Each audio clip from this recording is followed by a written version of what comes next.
जय जिनेन्द्र साथियों, सक्सेस मंत्रा में आप सभी का पुनः स्वागत है। दोस्तों, आप सक्सेस मंत्रा के माध्यम से अनेक स्वर और तत्व के ब्रह्मास्त्र से आप हर कार्य में सफलता हासिल करने के फार्मूले जान रहे थे।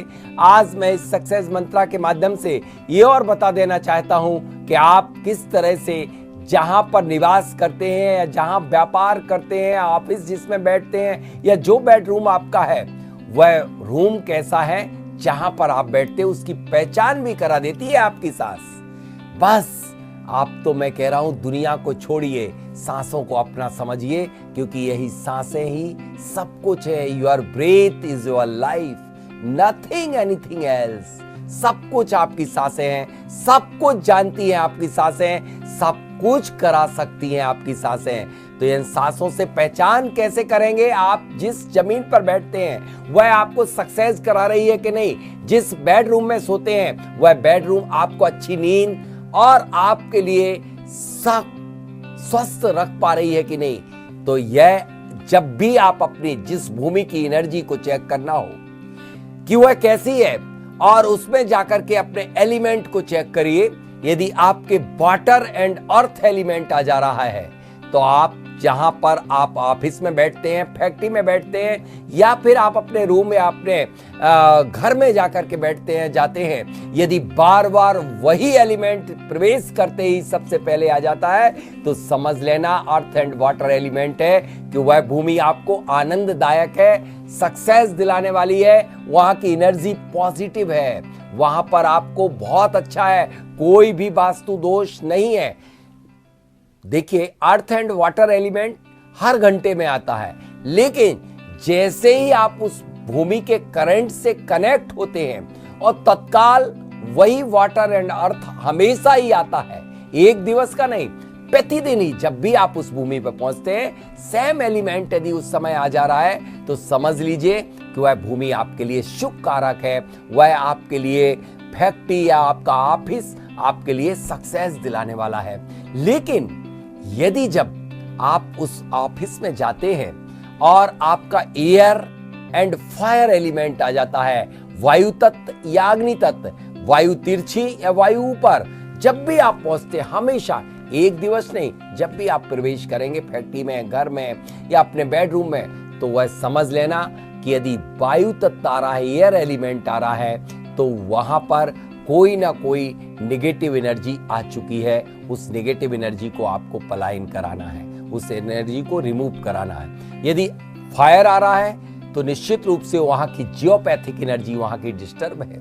लोगों ने वास्तु को सिर्फ दिशा में सीमित कर दिया है। मैं कहता हूं दिशा से पहले दशा देखना चाहिए, क्योंकि दिशाएं तो ठीक हो सकती है और दशा का प्रभाव आपके बॉडी पे पड़ता है, आपके तत्वों पर पड़ता है, और तत्व से हम पहचान कर लेते हैं कि भूमि में ये दोष है। जैसे कि कई लोगों ने बड़ा भ्रम पाल रखा है कि दक्षिण मुखी मकान सबके लिए खराब होते हैं, दक्षिण मुखी दुकान, दक्षिण मुखी ऑफिस, इससे दक्षिण मुखी जितने भी प्लाट होते हैं वो सबसे कम रेट पे बिकते हैं। लेकिन आज मैं आपके लिए सही बात बता दूं कि चाहे वो दिशा कोई भी हो, यदि उसकी दशा बहुत बढ़िया है, वहां पर एनर्जी बहुत बढ़िया है, तो दिशा का उस पर प्रभाव नहीं पड़ेगा।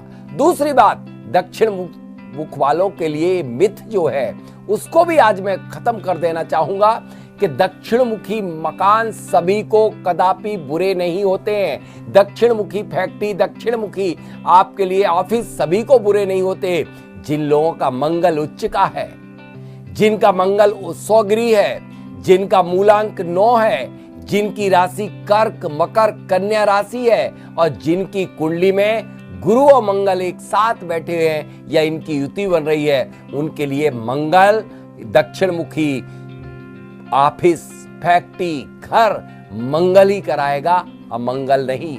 मैंने देखा है कि बल्कि कुछ लोग जो पूरब में मुखी मकान में रहते थे और उनके लिए अनेक परेशानियां थी, क्योंकि उनका सूर्य नीच का था, और जिनका सूर्य नीच का होता है यदि वो पूर्व दिशा में निवास करते हैं तो उनके कष्ट ही कष्ट होते हैं। कहीं एक्सीडेंट, कहीं ओपन हार्ट सर्जरी, कहीं फिर पुनः घटना दुर्घटना, आग लग जाना, और फिर फैक्ट्री जल जाना, फिर उसके बाद बच्चे बच्चियों के तलाक हो जाना, ऐसी अनेक घटनाएं पूर्वमुखी मकान में हुई। लेकिन जब वो दक्षिण मुखी मकान में पहुंचे तो वह बहुत फलने फूलने लगे, क्योंकि उनका मंगल उच्च का था, सूर्य नीच का था। इसलिए यदि जो उच्च का है वो ऊंचाइयों पर पहुंचाएगा, जो नीच का है वो निचाई पर ले जाएगा। इसलिए कभी भी सूर्य यदि जिनका मंगल उच्च का है उनके लिए दक्षिण मुखी फलदायी होता है। अब उनको किनको फलदायी और हो सकता है, जैसे जो मंगल का काम करते हैं, जैसे मंगल का व्यापार करते हैं, जैसे इलेक्ट्रिक का काम जो है मंगल का है, लोहे के काम जितने भी ये मंगल के हैं, ये सब सारे के सारे फायर एलिमेंट से रिलेटेड काम मंगल के हैं। यदि वो काम करते हैं तो मंगल ही मंगल होता है। जैसे बड़ी बड़ी इंडस्ट्री आपने देखी होंगी दक्षिण मुखी, वो सब बहुत ऊंचाइयों पर पहुंच रहे हैं। लेकिन किसी किसी व्यक्ति के लिए वो अशुभ कारक, अमांगलिक भी हो सकता है। जैसे किन के लिए?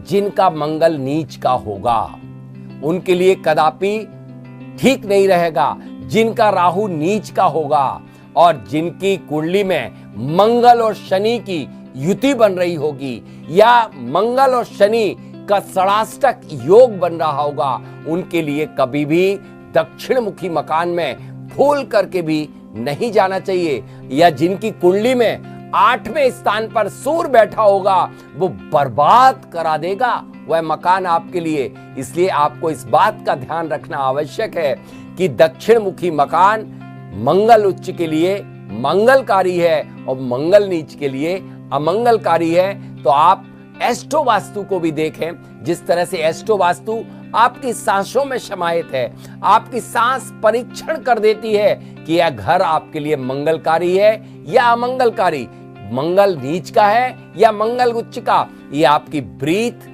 ही बता देती है, आपकी सांस बता देती है। इसलिए आपके लिए भूमि में ये भ्रम जाल ना फैलाएं। कई लोग क्या कहते हैं कि जब से मैं दक्षिण मुखी मकान में गया और माला माल हो गया।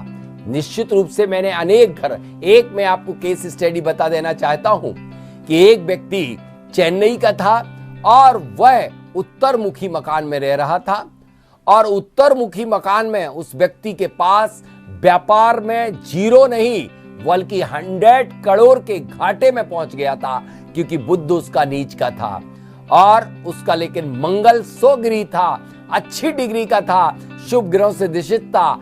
जैसे ही वो दक्षिण मुखी मकान में, किराए के मकान में पहुंचा, उसको कुछ काम मिला और उसने काम धीरे धीरे शुरू किया। उसकी विदेश से भी लिंक जुड़ी, चंद्रमा उसका अच्छा था और वो व्यक्ति आज इंडिया में ही नहीं विदेशों में भी अनेक फैक्ट्री डाले हुए हैं, इतनी ऊंचाइयों पे पहुंचा। जिसको खाने को ना हो वो भी यदि सही एस्ट्रो वास्तु के हिसाब से या तत्व के हिसाब से, यानी तत्व और कुछ भी नहीं है, आपके जो नासिका छिद्र से तत्व निकलते हैं, ये सिर्फ और सिर्फ केवल आपकी दिशा के संकेत देते हैं। तो आप वास्तु में दिशा से पहले देखें, दशा और दशा बता सकती है।